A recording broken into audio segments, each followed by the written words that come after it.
တင်ဘာ18ရက်နေ့ကထိုင်းနိုင်ငံချင်းမိုင်မြို့မှာရည်ရွယ်ချက်တူတူတွေနဲ့တင်းညီနောင်အဖွဲ့သားကိုပန်းဒီကိုကျေဒီတို့ပူးပေါင်းဖန်တီးထားတဲ့ဒိုင်နူတိုးလျင်ရွေ့နိုင်ပါသည်ဆိုတဲ့ VCD တေးတချင်းခွေမိတ်ဆက်ပွဲတစ်ခုပြုလုပ်ခဲ့ပါတယ်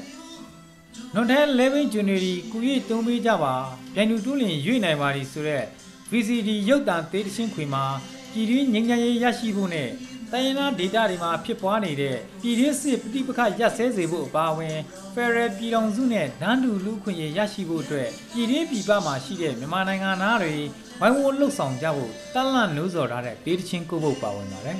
။ခုလိုထုတ်ဝေဖြန့်ချီဖို့စီစဉ်ခဲ့တာနဲ့ပတ်သက်ပြီးဒီတချင်းခွေမိတ်ဆက်ပွဲမှာကိုပန်းဒီပြောရတာကဒီလိုပါ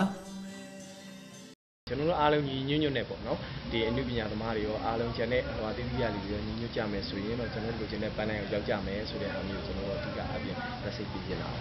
ဒီချင်းခွေကိုစစ်ပွဲတွေဖြစ်ပွားနေတဲ့တိုင်းရင်းသားဒေသတွေအပါအဝင်မြန်မာနိုင်ငံနေရာအနှံ့ပြားကမြန်မာပြည်သူတွေထားမကြမီဖြန့်ဝေတောင်းမှာဖြစ်တယ်လို့သိရှိရပါတယ်။နှုံနဲ့နှိမ့်နေတဲ့မွေးရပါအခွင့်အရေးတွေကိုဗျိုင်လူတွင်းရရွေ့အောင်လုပ်ကြပါစို့လို့နှိုးဆော်တက်လှမ်းဖို့ဒီတေးချင်းခွေထုတ်ခဲ့ရတာဟာလဲမြစ်ကြီးနားကျင်းထောင်မှာထောင်ဒဏ်35နှစ်ကြာခံနေရပြီးတီလီဒီစီးအောင်စုအငိမ့်ကိုလက်ဆင့်ကမ်းပွဲထုတ်ပေးလာခဲ့တဲ့နိုင်ငံကျော်ဟာတာတရုတ်ဆောင်ကိုစားကနာကိုအမှုပညာနဲ့ကျေးဇူးဆက်တာလို့ကိုပန်းဒီကပြောဆိုခဲ့ပါတယ်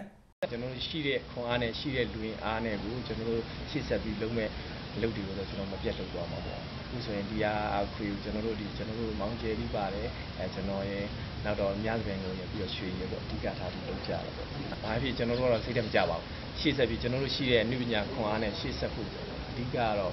ကျွန်တော်တို့ရဲ့ဆရာကိုစားကနာရဲ့ကျေးဇူးကိုဆက်ချက်အဲ့တော့အနုပညာနဲ့ကျေးဇူးဆက်တဲ့သဘောပါပဲ